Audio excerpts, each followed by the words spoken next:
And what's this one? David's.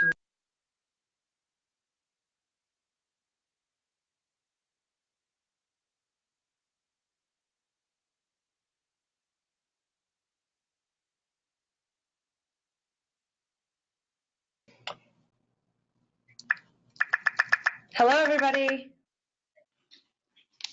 Hi, Katie. How's it going? Good. Good. It's good to see all of you. You too. I have a phone number on the phone. Can I ask you to introduce yourself? Hi, this is David Whitney from the University of Florida College of Engineering. Hey, David.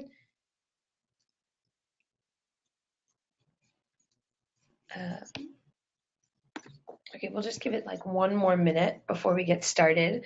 Everybody can hear us okay? Nobody's having any technical issues? Cool. So who's done for the semester? We've already begun our summer semester at Florida. Oh my gosh. That's fast. Florence Tech is done. Nice. My last day is today. Oh, congratulations.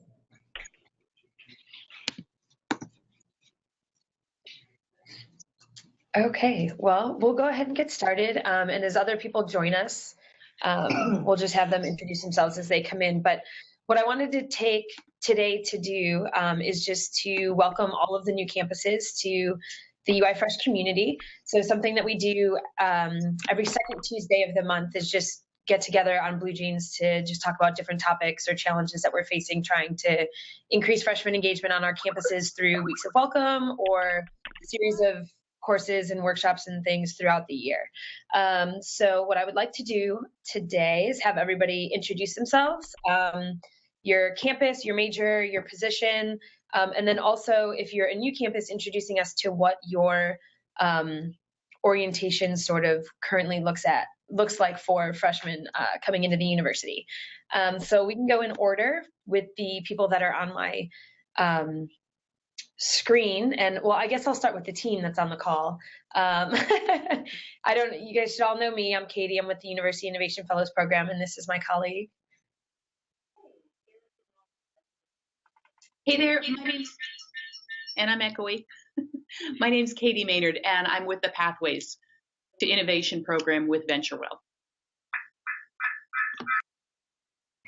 Thank you. And we also have Tanya in here who's taking notes for us today. Thank you, Tanya. So let's kick it off with David Whitney on the phone. Yeah, hi, this is David Whitney from the University of Florida. I'm the Assistant Director of the Engineering Innovation Institute.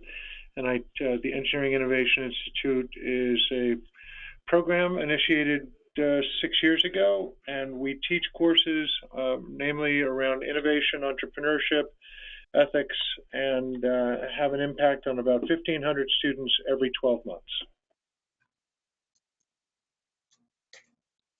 That's great.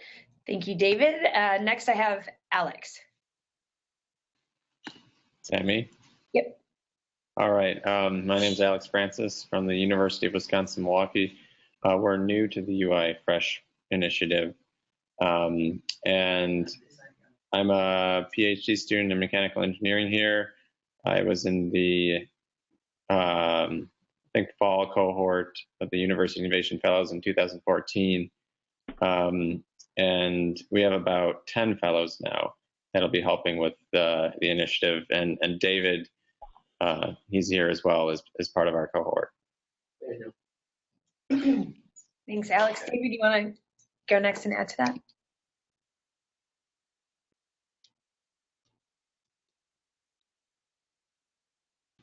David, did you ask for David? Yeah, Did he hear you? I don't know. Sorry about Now I that. did. So, I'm actually in the cohort that followed Alex's, and master's student in biomedical sciences. And that's me. Great. Thank you. And then I have Ed Pines. Are you there? I am here. I'm Ed Pines. I'm head of industrial engineering at New Mexico State University. And all the UIFs around here sort of report to me vaguely. And I work with our various innovation and entrepreneurship efforts. Great. Thanks, Ed. John Cook, I have you next. Hey everyone, John Cook here from Grand Valley State. We are one of the new campuses, and I'm primarily a business major studying finance and accounting, and a few of the other fellows are more associated with the engineering college. Thank you. And Leah?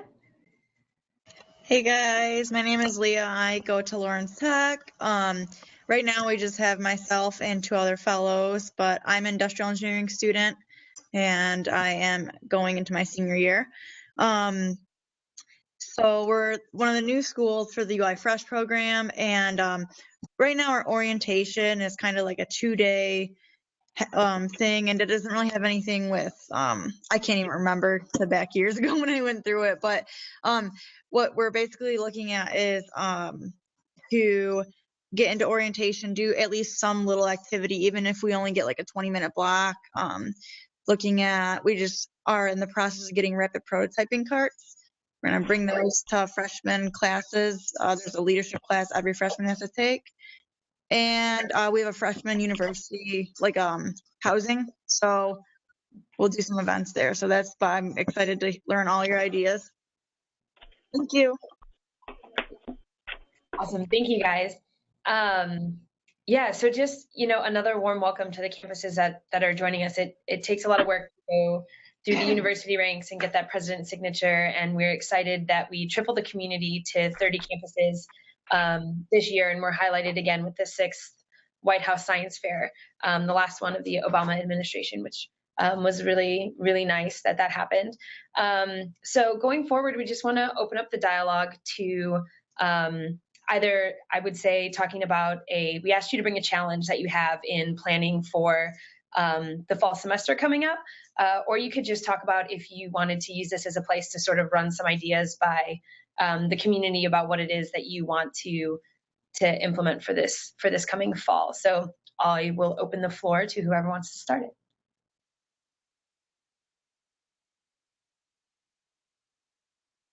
So I'll start.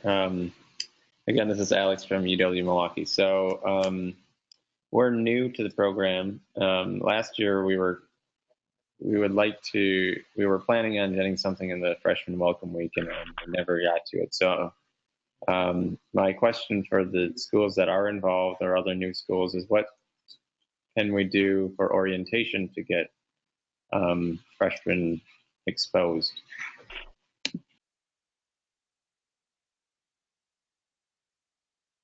So for context, last fall you were looking at like a 300-person event, weren't you? Or what is your Milwaukee's like current setup for that?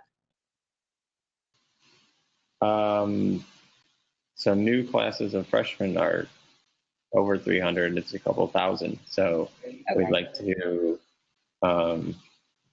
hit all the incoming freshmen, not just a specific group coming into engineering.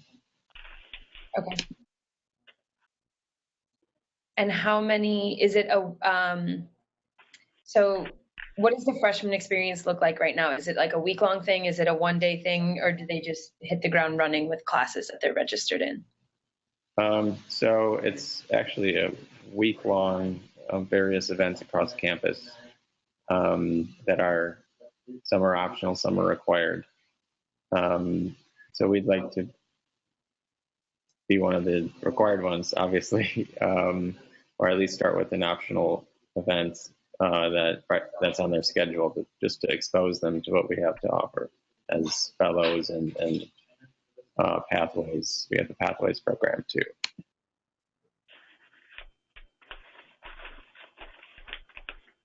So I don't know what that looks like yet. We'll have to do some brainstorming here over the summer of exactly what we would like to set up and include in the Welcome Week with them. Great. Well, on the line, we have David and Ed that hosted events last year. I don't know if they want to give you some insight into what they did to reach engineering students on their campuses.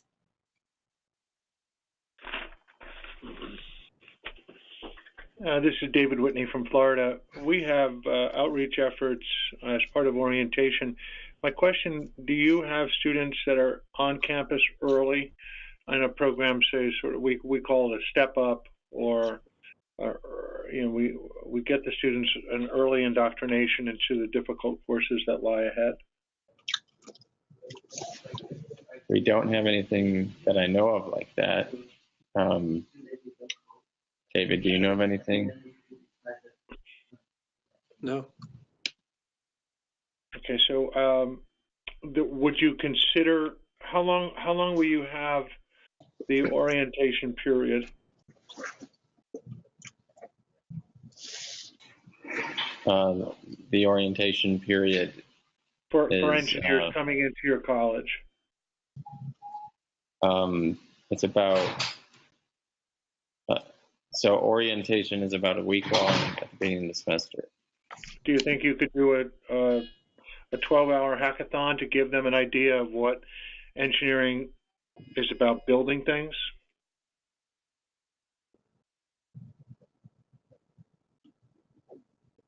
Or if it's not 12 hours, is it 4 hours? Is it something where you get the students engaged as to that engineering is not about books, but it's about building?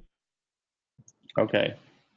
I missed the last part of your statement, but my computer said a lag or issue or something. But a 4 or 12-hour hackathon, sure. Whatever it takes, just try to get the message across that engineering is not about books, but about building. And fill in the blank after building whatever they want to build. We've put the word DO back in engineering, so our students understand that they're going to have to do something, not just study and not hit the books. That engineering is a discipline of creation. And so we try to get early on into the student's head that engineering is going to be about their journey of building things. And any exercise that gets things in their hands to build and break or blow up, within reason, of course, on the blow up side, I would encourage you to do so. Okay, thank you. Alex, were you looking at getting all students to this event and not necessarily just engineers? Yes, so in our commitment letter, we committed to exposing all students to STEM, and that does include engineers as well. So that might require a little bit of a twist there, but I totally agree with David in terms of getting students active, getting them to create something, and preferably do it in small groups or teams. And I think that any kind of competition or, you know, a sense of creativity and putting one piece of creative work up against another piece of creative work is something that's going to engage people. Are you on the orientation schedule yet? Do you have a time slot? No, we do not. So that's something that I would urge you to get in touch with the new student orientation people. And they're different on every campus, but figure out who they are. My guess is they probably have a pretty fleshed out schedule already. And so to some extent, whatever time slot you can get may determine the scope of the work. It may not be possible for you to do a 12-hour hackathon or something like that, but you may be able to do something. You know, I've heard of schools that have opened up maker spaces and let students make a sign for their door, or you know, do small group projects, present them with a challenge. You might be able to present them with a challenge to resolve something either on campus or in the local community. And I think that if you can really convince the people who set the orientation schedule that this is going to be interactive, it's going to be fun, it's not just for science people, and ideally it's going to break down some of the anxieties that people might have about STEM classes and really engage them, that's going to be compelling to try and get you on that schedule. I like that idea. Thanks for the suggestion. You bring up a good point. Where actually this summer we received some funding to build a makerspace. So we'll have a brand new space on campus that we're creating in the summer that we can sort of tie into the event. And I'll be sure to reach out and get on the schedule as soon as possible. Yeah. Good luck. Yeah, Thanks. and sooner rather than later, but I would, depending on the timing that you can get, like she was saying, to make it broader than just STEM, Megan and Brad in Michigan Tech just tried to pick like an overarching topic when they did like a huge design thinking event for the 1,300 first years that come through. And they picked snow because Michigan, like northern Michigan, gets like 300 inches of snow a year. And so like, if it's something that's like a topic that's inclusive and gets people ideating around, you know, the challenges that students face, and like something that if you're not from northern Michigan and you're a new freshman, like that winter is going to be a reality check, you know? So it's just like thinking about something like that too, that could really resonate with everybody. That's a good idea. We hit about 1,200 students this past academic year with design thinking workshops. So that's something we could continue to explore. So I'm going to jump in with one other point. And David, I was wondering when you asked about whether you have anybody there ahead of the orientation program, I wondered if you were going in this direction. One of the other indicators of success very often for orientation programs is if an incoming student gets to meet and interact with a current student. And that can be dicey depending on who you are and whether returning students are allowed back on campus when new students are coming in or whatever. But anything that you can do to get students who are currently involved in any kind of innovation and entrepreneurship on campus, anything that you can do to get people who have already gone through some of those design workshops to come back and help facilitate and model, it's going to help those incoming students feel connected, not only to the other incoming students, but to people that they can look up to and say, wow, you know, if she can do it, I can do it. That's a really powerful way for an incoming student to feel like, oh, okay, I do belong here. You know, I fit in, there are people that I know. Okay, thanks for the suggestion.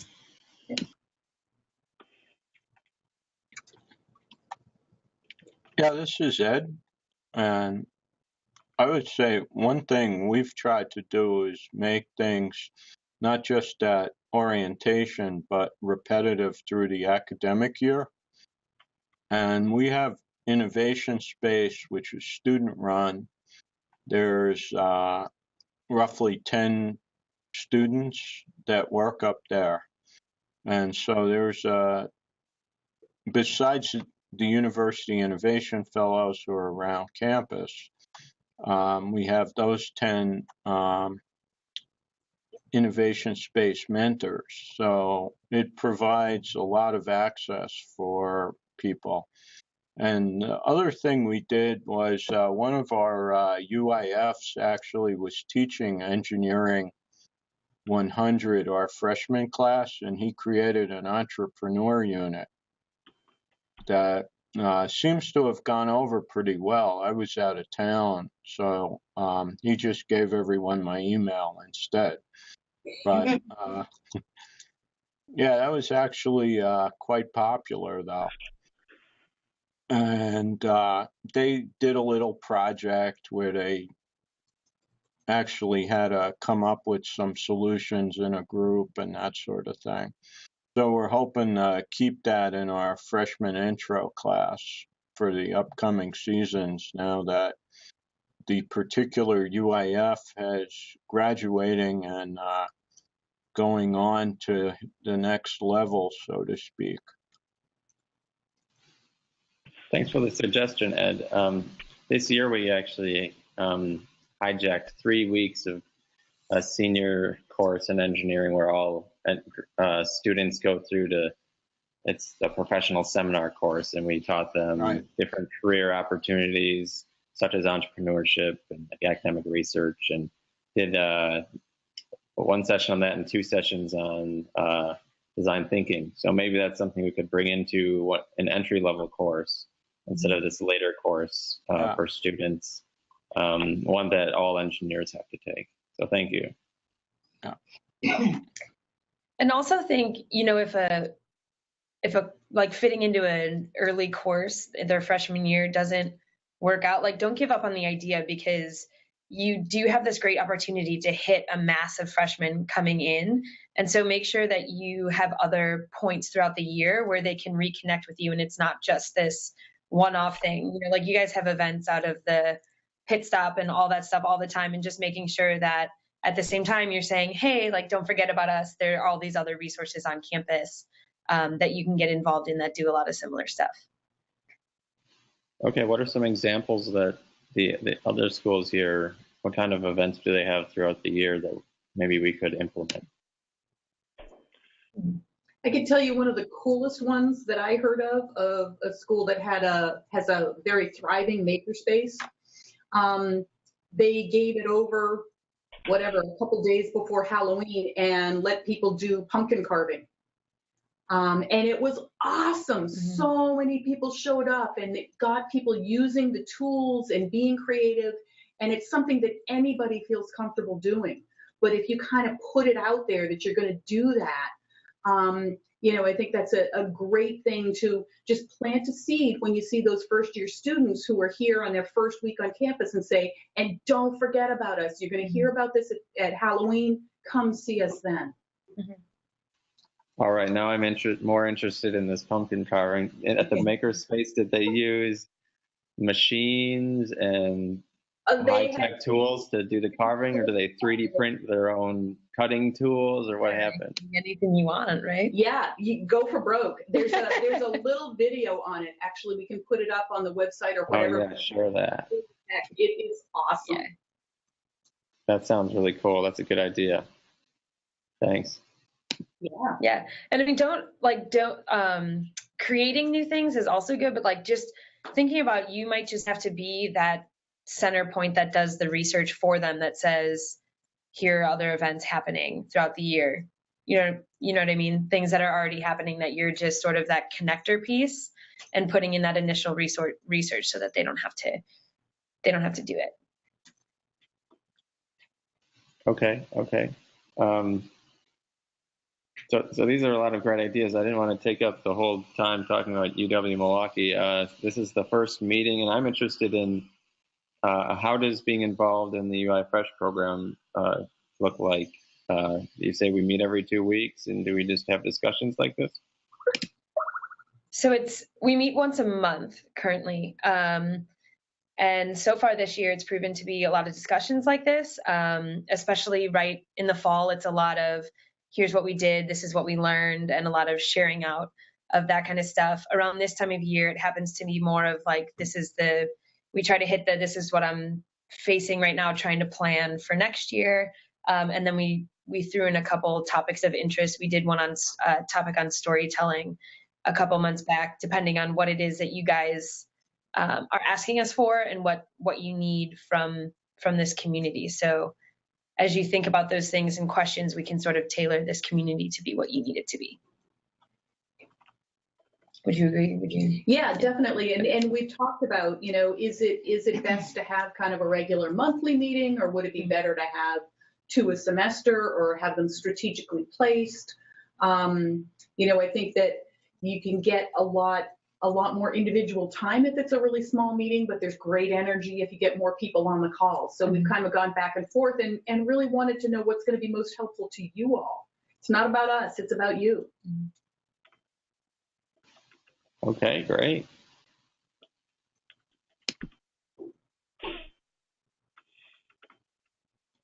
Are we the only new school here today? No. I think there's a ton of us, right? DVSU? Where is everybody? John Cook, Leah, anybody? Yeah. So Lawrence Tech is new. Like I said, we're going to start with contacting the orientation people and seeing if we can get a slot of time and which slot, when it is and how long. If that's not possible, they have like I don't know what it's called. It's like the second week of the semester, and they just have a lot of activities. It's like welcome week, they call it actually. So, and anybody can have events for that. You just, send your event to Career Service or the Student Activities Office, and they'll put it on the flyers. So, definitely stuff like that. They have a organization fair, so we'll have a table there. One of our professors, he kind of does speaking, I don't even know what to call it. There's interactive lectures about innovation and entrepreneurship, and it's really cool. And so we're thinking of getting him to maybe do an event. It just depends on the time slot, because he could go for 8 hours.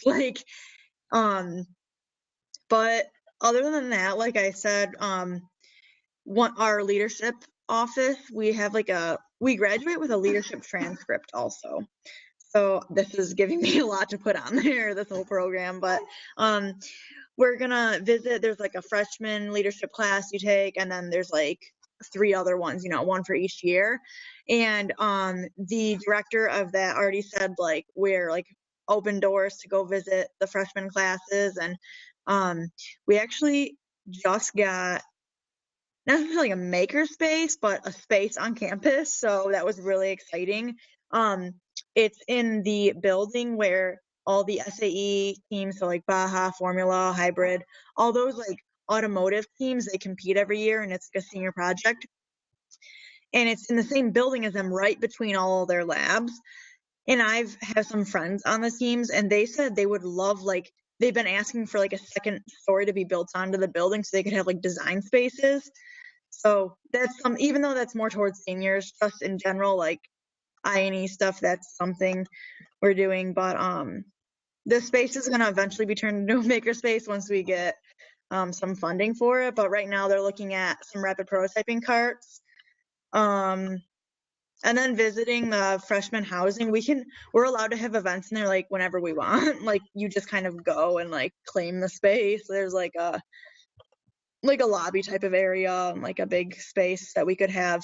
We want to have workshops there, and a lot of the freshmen who live on campus, this is in a suburb of Detroit, but there's not much around here to do. So people who are from other states, they just kind of stay on campus because you can't walk to anything. There's nothing within walking distance really.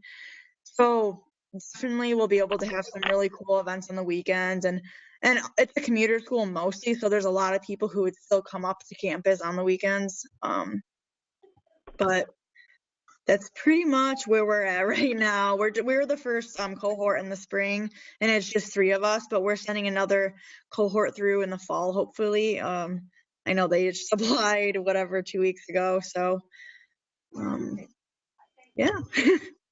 Nice. So you imagine, so something that's key for you is the fact that you have access to the dorm room, right? Because a lot of times you go, okay, I'm hosting this event. Is anybody going to show up? But if you are going to them, it makes it that much Right. easier for you. Absolutely. Yeah. And like, since they're freshmen, they're just like, they're just looking for stuff to do too. And like, it's kind of like pods, the way the housing is set up, it's supposed to like make the students interact with each other more and not be like antisocial. So hopefully that's like going to help, and people will really want to like go do fun events. And if we get like some people in the pod to do it, they'll hopefully bring their whole pod and like make them do it. So I think it'll be a lot of fun. I don't know how many of you were at the meetup this year, but we got a lot of awesome ideas from that. So I think even just one of my favorite things from the meetup was when those high school kids came in and like did like a super quick, like 15 or 20 minute like design thinking little activity. Like I just think it was very effective, and it was like short and sweet, and it really got the point across. So that was really fun. I think that's something that will be one of the first little workshops. So That's great. Sometimes that's all you need is just like that quick thing that engages them, and then they want more. So they keep, coming to you or looking for more. Right. So cool. Yeah. I'm curious about the prototyping cards. What is a prototyping card? So the prototyping cards, I think I have the link. I can send it in the chat. And what we have is like, one second, let me find it really quick. It's they had it at the D school, and when we visit there, and it was really neat. But the ones we're getting are a little bit different, and it's it has like little bins that you can there's the link I just sent of the ones that we're looking at.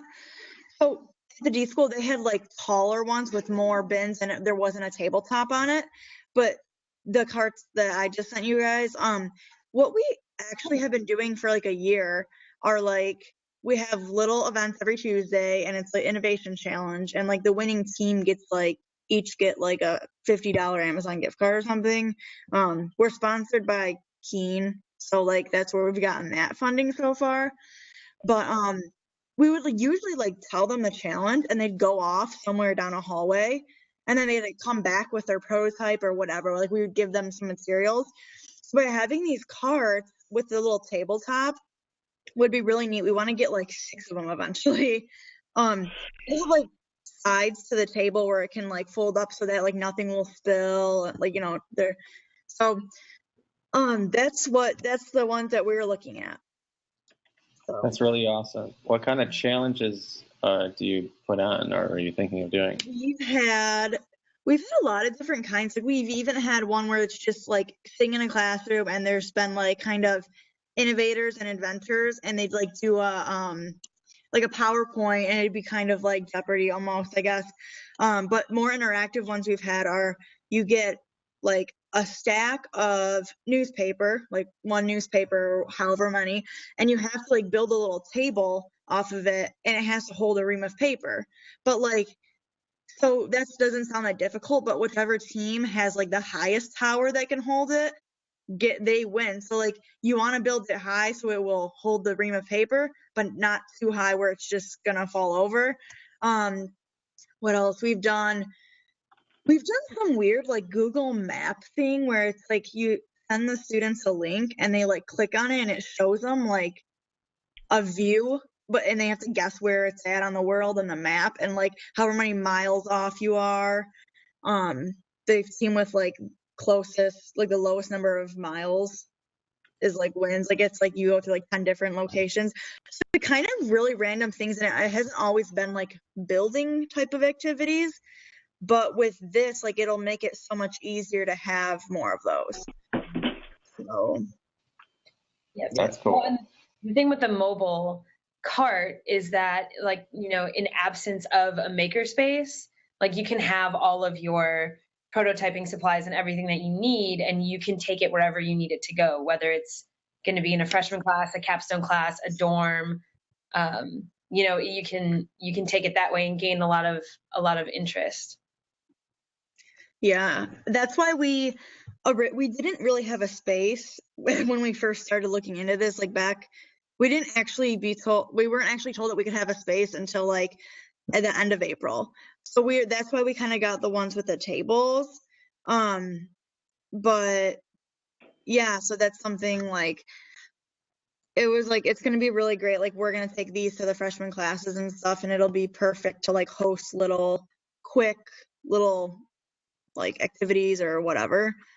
But yeah, our space right now, like, we don't have it outfitted. We're actually, this morning, the other two UIFs got to meet with this like interior design company, and they might outfit the entire like maker space, like with the whiteboard tables. Like, I don't know how, I'm gonna have to ask them, but like they met with the president of the company, and like they're kind of already affiliated with Lawrence Tech, like career services. They're like right across the road. So yeah, things like that. But once we do get like the actual like furniture and stuff, we could put it and actually turn it into a maker space. But right now it's kind of like, it's empty. So yeah, Awesome. Good luck with that. thanks. Thank you. So I'm going to call out either David at the University of Florida, or Ed, or John. Do you guys have any challenges that you're seeing as you plan for any freshman activities this fall? Yeah, this is John here. Sorry, my phone's about to die, so I've been trying to like not use the video. But one of the challenges we've had is trying to maybe go like an untraditional route, because our goal planning is already kind of packed for a startup or like the transition weekend for get into the program. So we're doing like a test run with honor students. Their transitionary period is a few weeks beforehand. And we're just trying to gauge like how deep do we go in some of these concepts? Do we keep it really like surface level just so it's fun to get our name out there? Or are we trying to like really convey 1 or 2 points and what other schools have done?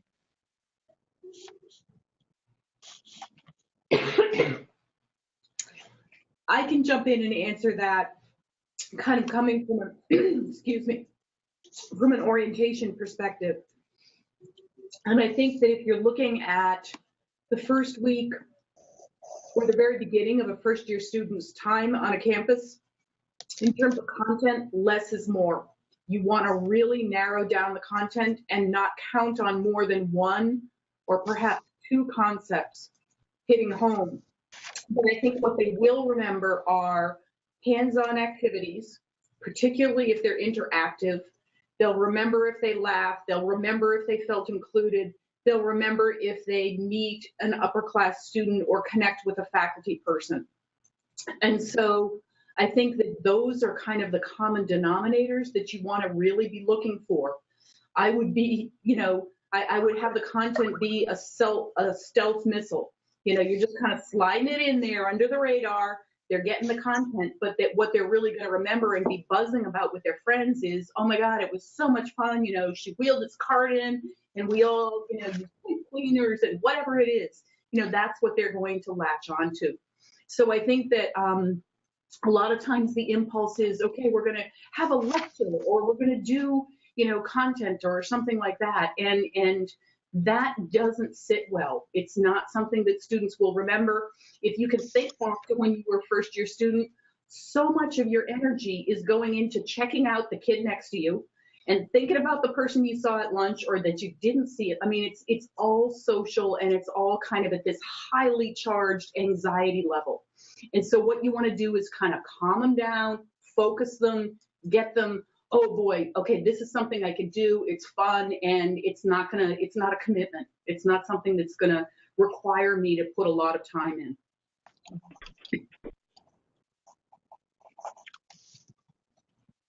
Good feedback. I like that. I like your analogy with the stout missile, just sliding it in. And yeah, I guess it makes a lot of sense. It's just, I think we're all really excited to have this time, have this opportunity, that we just want to like share all the cool experiences we've had. But yeah, like you're saying, that's not the way to do it. Yeah. So I would I like also that. Less is more. Yeah, less is more. Before you even really start thinking of even content, thinking about what you want the learning goals to be for them. You know, like you're hitting the honors college first. Do you want them to be, you know, aware of other I&E resources on campus, or, you know, what are the takeaways and the outcomes? And then you can build the content up to meet those.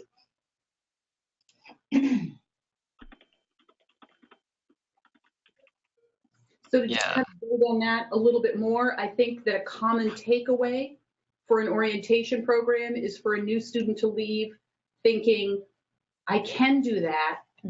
And wait a minute, I want to do that. So the content itself isn't so much the focus as it is the experience and the fact that the student can see herself right there. This is a fit for me. This is something I want.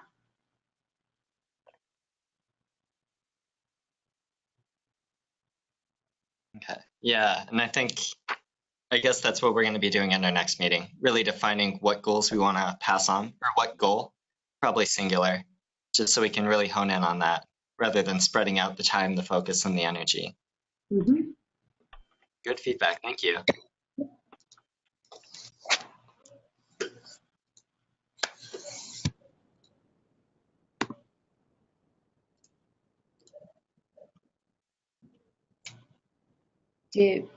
David or Ed, you want to talk about anything at Florida, New Mexico that you... Yes, Ed. I think right now we're just looking at turnover as we always do, and how to recruit for the fall. And we're hoping that we get some involvement from last summer's crew, actually. And we had a broadening participation grant that had to do with transfer students. That we brought in close to 40 transfer students who were coming to campus in the fall, and ran them through the 5-day Lean Launchpad workshop. So some of that crew stayed in college, and now we're hoping they'll want to get involved in next fall's events. So I think that's kind of, and we have the second year of the broadening participation going on. So we're hoping that some of those kids will be involved in that as mentors as well. So I think reproducible mentors is an endless problem around these places, because, I don't know, students seem to want to graduate, or at least the good ones, right? Right. Everyone else just wants tenure as an undergrad. Somewhere, some Animal House style lifestyle, right? But that, I think, is a big challenge. Certainly, as KD and Katie have noticed, I got plenty of commitment from the chancellor, right? I can magically produce letters. And he's he's a strong supporter. He was an entrepreneur himself after he was governor and things like that. But you know, I think the faculty commitment's pretty strong, but you know, just sort of cycling more experienced students through the system, they move on. For example, our UIF, who developed the freshman program is graduating. He's moving on to the workforce. So getting that next generation is always a challenge for us.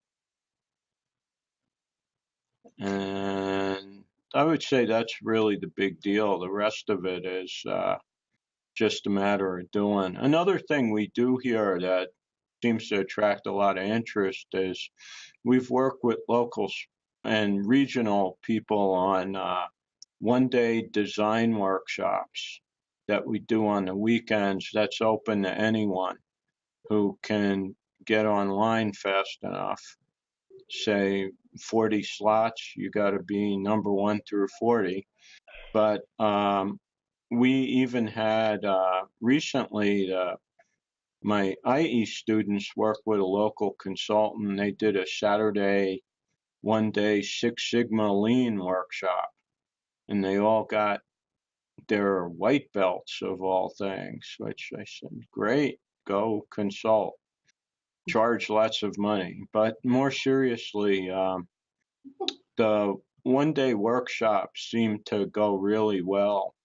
And we do that typically with a corporate sponsor. And there's an interdisciplinary design problem, and it ends at, say, 5 o'clock on a Saturday. And that's been real successful out here. And take any questions anyone has, because I have to sneak off real soon. I have to be somewhere at 3. What are the expectations of your corporate sponsor? Typically, they have some design problem, and they'd sort of like to play along. But we've had Sandia, National Labs, Lincoln Labs, Cummins Diesel, and the Associated General Contractors of New Mexico with design problems. And generally their expectations are they have a problem they think, you know, essentially it has to be something that a mixed group of undergrads can solve in a day, or at least come up with a set of recommendations for solution. And other than that, they just, usually we hook the sponsor for breakfast and lunch, and they get one of their tech people to work with the faculty member who's the coordinator. Thank you. Sure. Yeah.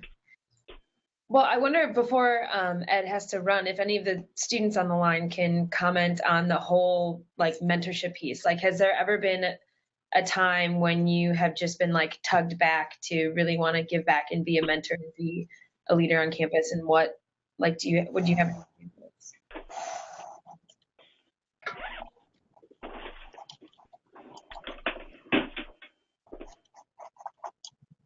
No, not so much. Sorry, you guys. I mean, Okay. I think it's like very fun, like teaching other students and like getting them involved and like seeing kind of like the light go off, like when they like just get it. And I've had like a few like EBOR positions on different organizations, but I don't think they'll compare to like how like far like my UIF like fellowship at Lawrence Tech will be able to go and like actually make an impact. Like we have a really big problem with student retention, like in just like within the organizations at Lawrence Tech. It's like, I don't know, it's a struggle, but like I think that will be easier with like at least the fun activities we get to do and like mentor the freshmen with. Thank you.